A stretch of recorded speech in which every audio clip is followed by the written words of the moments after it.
Bonjour à tous. Aujourd'hui, je vais vous expliquer quels principes vous devriez suivre pour jouer correctement vos finales. Dans le milieu de jeu, le calcul occupe une place importante avec les possibilités tactiques et les combinaisons qui se cachent sous la surface de la position. En finale, c'est beaucoup plus rare. Dans l'immense majorité des cas, il faut penser en termes de plan, en termes de schéma, en se demandant quelle serait la position idéale à obtenir. Au passage, on tient compte aussi de ce que l'adversaire peut faire, car il peut y avoir besoin de faire une parenthèse dans nos plans pour empêcher d'abord l'adversaire de se libérer, par exemple, ou d'obtenir du contre-jeu. Pour illustrer ces principes à respecter en finale, j'ai choisi un exemple classique qui a été joué par Capablanca, champion du monde et joueur vraiment modèle pour le jeu en finale. Cet exemple va illustrer trois principes fondamentaux: la pensée schématique, je l'ai dit, mais aussi la centralisation du roi et la règle essentielle qui consiste à ne pas se presser. Analysons la position en détail. Les blancs ont un pion de plus, mais ce n'est pas si simple que ça de progresser. On pourrait être tenté de jouer directement B4 et d'échanger le pion A3 contre le pion C7. Après, tour prend A3, tour prend C7. Mais ce serait dommage parce que le pion C7 est une faiblesse. Donc, autant le maintenir en vie le plus longtemps possible. Par contre, il faut absolument empêcher ce pion d'avancer en C5 dans un avenir proche parce que sinon, notre pion B2 ne pourrait plus avancer et il deviendrait un pion arriéré sur cette colonne. Donc la tour pourrait venir en B7 pour établir une pression sur lui. Les blancs vont donc devoir jouer B4, mais dans de bonnes conditions. Avant, ils doivent consolider le pion A3. C'est pour ça que la tour va devoir venir en C3 d'abord. Comme ça, le pion A3 sera bien protégé. La case C5 sera sous surveillance, puisqu'elle sera contrôlée deux fois, et les blancs vont compléter cette expansion, ce gain d'espace, en essayant de gagner le plus de cases possible sur la cinquième rangée. Ils vont donc venir avec leur cavalier en D4, comme ça ils contrôleront bien la case B5 et la case F5, et ils joueront F4 pour contrôler la case E5 et accessoirement la case G5.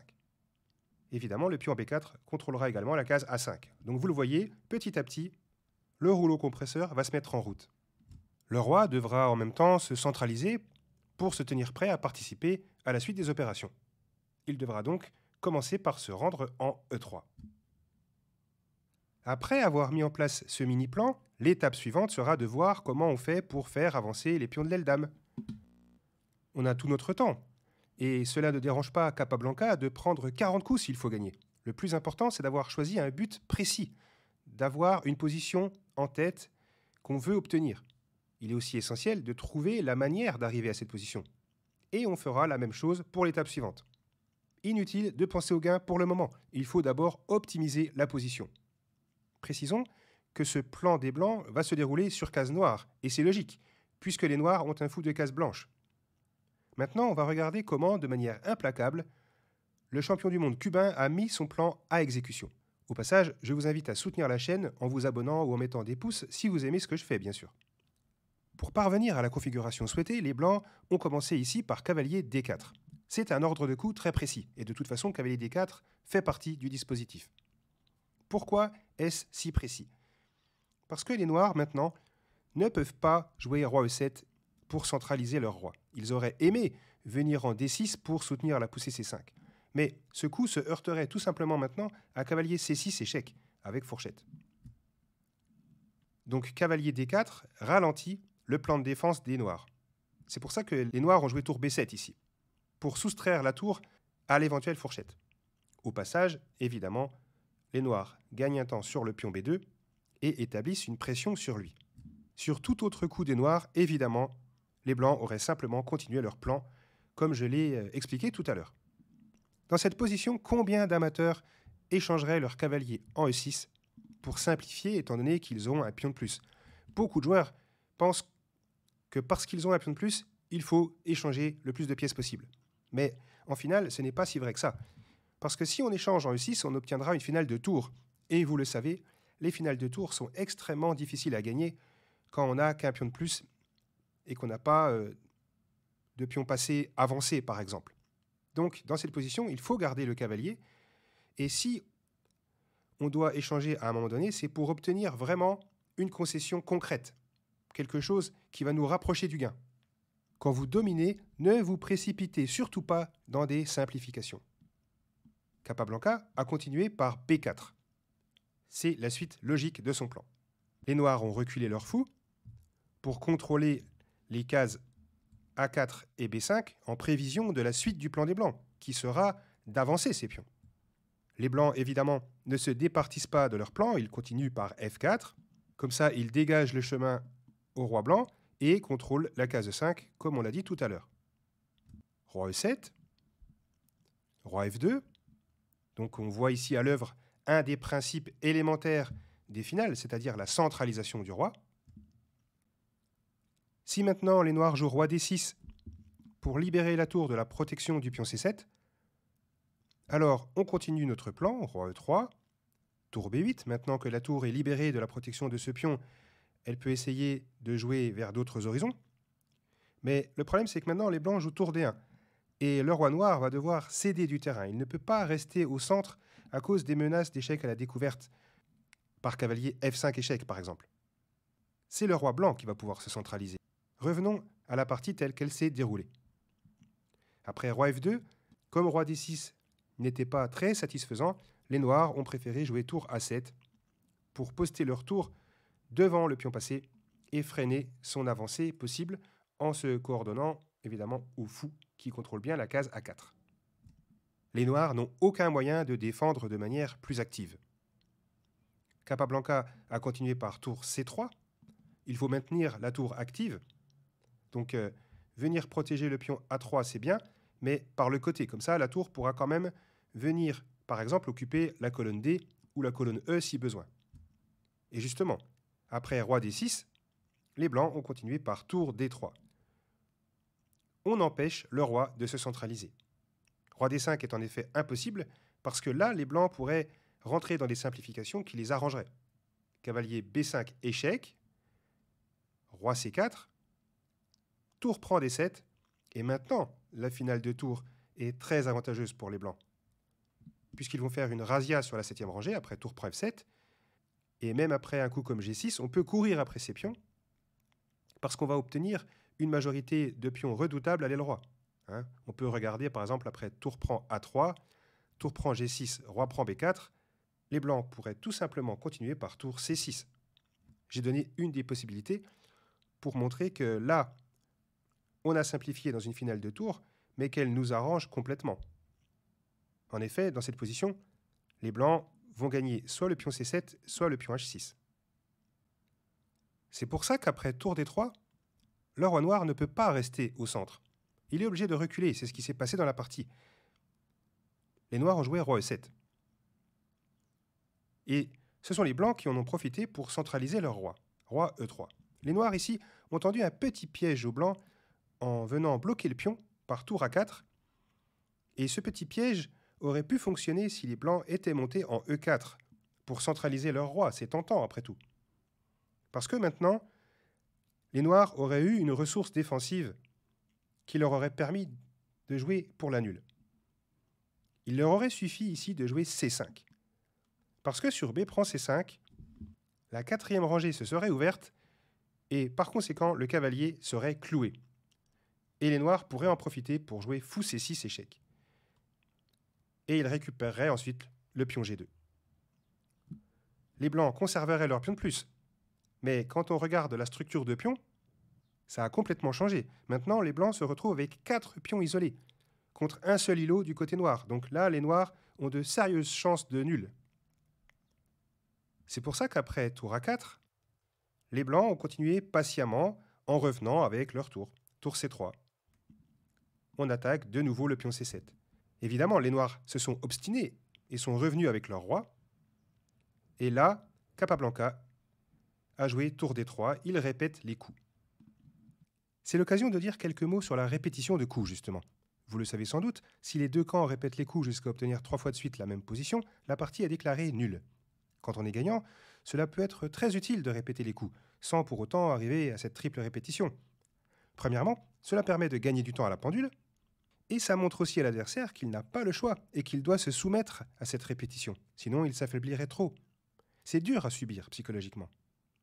De manière plus générale, en finale, la règle d'or, c'est « ne vous pressez pas ». Dans son livre sur la stratégie en finale, Cheressevski donne quelques précieux conseils sur cet aspect. Si on peut avancer un pion d'une ou deux cases au choix, il conseille de ne l'avancer que d'une seule case, si ça ne change rien par rapport à l'autre possibilité. Plus tard, on l'avancera de nouveau pour temporiser. Il faut être extrêmement prudent et lent en finale, un peu comme un boa qui étouffe sa proie. Et quand on fait ça, c'est à l'adversaire de ne pas aggraver son cas en s'affaiblissant trop. Dans la partie, les noirs se sont résolus à reculer, puisqu'il y a une menace d'échec à la découverte. Donc roi E7, et maintenant, tour C3, roi D6, on arrive encore à une répétition de la position. Mais là, évidemment, les blancs ne vont pas accepter l'annul et ils vont trouver la suite de leur plan. Comment faire pour progresser à partir de là? Le constat dans cette position, c'est qu'il va bien falloir avancer ces deux pions si on veut concrétiser notre avantage. Il va donc falloir les accompagner. Le pion A, c'est un pion passé après tout. Pour parvenir à accompagner ces pions, il y a deux plans possibles. Le premier, celui que Capablanca a choisi, c'est de poster le cavalier en C3 pour chasser la tour A4 et accompagner le pion A et le pion B. Pour arriver sur cette case C3, le cavalier va donc devoir se recycler en E2. Et la tour va devoir lui laisser la place en D3. Le roi blanc, lui, prendra la place du cavalier pour se centraliser. Donc on a une sorte de jeu de chaises musicales qui va s'opérer entre les différentes pièces blanches. Vous allez me dire qu'avec une tour en D3 et le cavalier en C3, le pion A risque de ne plus être protégé l'espace d'un instant. Et par conséquent, il serait en prise. Mais, vous allez le voir, les blancs auront des ressources tactiques qui empêcheront les noirs de prendre en A3 à ce moment-là. Ce mini-plan, très harmonieux et esthétique, en réalité, aurait pu ne pas fonctionner sur la meilleure défense des noirs. Capablanca avait un deuxième plan qui n'était pas évident à voir parce qu'il repose sur une petite pointe tactique. Je vais vous la montrer. Les blancs ont commencé par cavalier E2. Les noirs ont joué un coup d'attente, G6. Étant donné que leur roi est placé sur sa meilleure case. Tour D3 échec. Les noirs doivent faire très attention à leur prochain coup, parce qu'ils pourraient perdre instantanément. S'ils jouent roi C6, alors ils vont directement perdre le fou après B5. Le roi va être dévié de la protection du fou. Et sur roi E7, le plan des blancs va pouvoir s'effectuer de manière accélérée par cavalier C3. Donc là, on revient sur le premier plan dont j'ai parlé. En effet, maintenant, les noirs ne peuvent pas profiter du fait que le pion A3 est en prise parce qu'il y aurait cavalier D5 échec et la tour va être prise au prochain coup. Donc sur tour D3 échec, le seul coup, c'est roi E6. Et on arrive au tournant de cette finale. Dans la partie, Capablanca a continué par roi D4, mais il a laissé aux noirs une occasion de se défendre, occasion que les noirs ont ratée. Au lieu de ce coup, il aurait dû jouer F5 échec. Ce sacrifice de pion illustre un principe qu'on doit toujours avoir en tête quand on veut concrétiser un avantage. On peut toujours rendre le pion qu'on a gagné pour obtenir quelque chose de mieux. Évidemment, si le roi prend le pion, alors le fou n'est plus protégé. Et si les noirs répondent « G prend F5 », alors on a gagné la case F4 pour le cavalier. Le roi est obligé de venir en E7, seul moyen de garder le contact avec le fou. Et maintenant, le cavalier peut venir en D5 avec gain de temps. Le roi, évidemment, ne peut pas venir en D8 pour protéger son pion C7, sinon il y aurait cavalier F6, et les blancs gagneraient à cause du clouage du fou D7. Sur roi E8 ou roi E6, il suffirait de prendre sur échec en C7. Donc il ne reste plus que roi F8. Et maintenant que le roi s'est éloigné du centre, les blancs peuvent récupérer le pion C7, ou même centraliser leur roi, c'est encore plus fort, étant donné que le pion C7 ne va pas s'envoler. En effet, si les noirs jouent C6 ici, alors on va pouvoir jouer cavalier B6, puis on va simplifier et rentrer en finale de tour, parce que cette finale de tour est complètement gagnante pour les blancs. à cause de la structure de pions désastreuse des noirs. Et si après roi D4, les noirs jouent tour A7 pour défendre le pion C7, on va pouvoir jouer par exemple tour C3, remettre une pression supplémentaire sur le pion, et sur C6, cavalier B6 va gagner facilement, même si les noirs essayent de garder leur fou de case blanche pour ne pas rentrer en finale de tour. Les blancs sont en mesure de jouer A4, maintenant que le cavalier s'est mis sur une case où il peut accompagner cette poussée. Donc là, les blancs progressent de manière décisive. La tour blanche est libérée de sa mission, qui était la surveillance du pion passé. Elle va maintenant pouvoir s'en prendre au pion F5, pendant que le roi blanc va aller en C5 pour commencer à établir une pression sur le pion C6, ce qui va forcer le fou E8 à rester ici. La tour noire ne pourra pas trop s'éloigner de la colonne A, car elle doit empêcher le pion passé d'avancer trop loin. Donc évidemment, toute cette variante reposait sur le sacrifice de pion F5 échec, qui n'était pas forcément facile à voir. Cette séquence illustre qu'il faut toujours avoir en tête quand même les possibilités tactiques qui peuvent nous simplifier la vie, même s'il ne faut pas se lancer dans de grands calculs dans ce genre de finale. Revenons à la partie. Après roi E6, Capablanca n'a donc pas joué F5, il ne l'a pas vu, il a centralisé le roi. Ça semble excellent, mais ici les noirs avaient une occasion de compliquer grandement la tâche des blancs. Et pour ça, ils auraient dû profiter de l'alignement diagonal de la tour et du cavalier.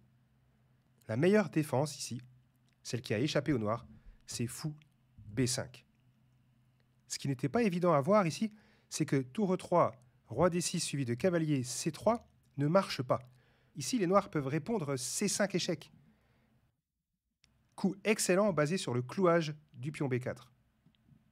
Donc vous voyez, même dans ces finales-là, il peut y avoir des petites joutes tactiques. Ce coup réglerait tous les problèmes des noirs. Sur fou B5, il faut encore envisager cavalier C3, qui établit une fourchette. Donc là, fou prend D3 est forcé. Mais le problème, c'est qu'après cavalier prend A4, les noirs vont récupérer leur pion par fou F1. Après G3, fou prend H3, les noirs sont en mesure de se créer eux aussi un pion passé. Leur plan, c'est tout simplement de jouer F6, G5, H5, puis H4. Et s'ils jouent précisément, ils peuvent obtenir la nulle. Leur fou est suffisamment actif pour intervenir à temps sur cette grande diagonale et stopper l'avancée du pion passé des blancs.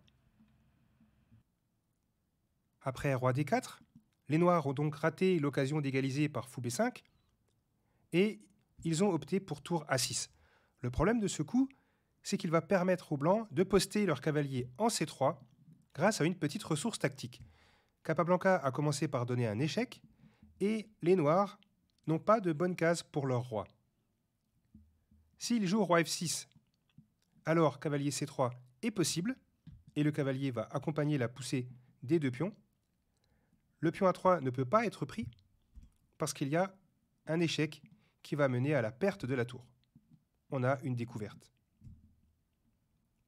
Après tour E3 échec, si le roi monte en F5, il y a G4 et après roi F6, cavalier C3 est de nouveau possible. Dans la partie, après tour E3 échec, le roi est allé en D6, ce qui a permis cavalier C3, puisque là aussi, si la tour prend le pion, il y a cavalier E4 échec avec une découverte qui gagne la tour. Donc, les blancs progressent dans leur plan. Les noirs ont joué F5, et maintenant, les pions avancent. B5. Remarquez comme les blancs ont vraiment attendu d'avoir posté leurs pièces sur leur meilleure case pour pouvoir avancer de manière efficace. La tour a reculé, et le roi vient en C4 pour soutenir ses pions. Tour prend A3 est toujours impossible à cause de la découverte dont nous avons parlé tout à l'heure. Fou E6 échec, roi B4. Les blancs menacent de refouler encore le roi noir et d'enchaîner par A4. Donc C5 échec semble obligatoire. Les blancs ont pris en passant. Fou G8 pour pouvoir reprendre le pion dans de bonnes conditions. cavalier B5 échec, roi prend C6. Et maintenant, étant donné que les noirs se sont affaiblis à l'aile roi en poussant leur pion de ce côté-là, les blancs peuvent se permettre de changer de plan. Ils ont le temps de valoriser ce pion passé. En attendant, ils jouent tour D3 et menacent tour D6 échec qui gagnerait le pion G6 et qui causerait de gros dégâts à l'aile roi. Les noirs ont tenté G5 pour obtenir du contre-jeu. Tour D6 échec, roi B7. Là, on se rapproche de la concrétisation technique de l'avantage. F prend G5, F prend G5, tour G6, on court après le pion G5, et il ne peut plus être défendu. Les noirs ont encore tenté tour F8, et après tour prend G5, ils ont joué F4 pour tenter un semblant de contre-jeu avec F3. Pour éviter que les noirs gigotent un petit peu trop, Capablanca a pris le temps de rapatrier son cavalier pour bien contrôler la case F3 et supprimer cette chance de contre-jeu. Les blancs auraient tout à fait pu laisser jouer F3, mais ils veulent empêcher cela. Donc la partie, c'est bientôt terminée après tour C8, tour G7 échec, roi B6, tour G6 échec, roi B7, cavalier B5 qui menace une fourchette en D6 évidemment, tour F8, cavalier D6 échec quand même, roi B8, et après H4, les noirs ont abandonné, puisque maintenant les blancs ont 2 pions de plus, et les 2 sont des pions passés. Voilà, ce sera tout pour aujourd'hui. J'espère que vous avez un peu mieux compris comment il faudrait réfléchir en finale. Retenez en tout cas ces 3 principes fondamentaux et essayez de les appliquer dans vos parties, surtout en partie officielle. Avancez pas à pas, très lentement, sans vous presser. Pensez par schéma et limitez les calculs aux quelques opportunités qui peuvent surgir. Et enfin, centralisez votre roi tout en empêchant la centralisation du roi adverse. Je vais vous donner un dernier conseil pratique pour vous aider à bien entrer dans votre finale, c'est-à-dire après les derniers échanges du milieu de jeu. Si le temps à la pendule le permet, n'hésitez pas à sacrifier 5 à 10 minutes.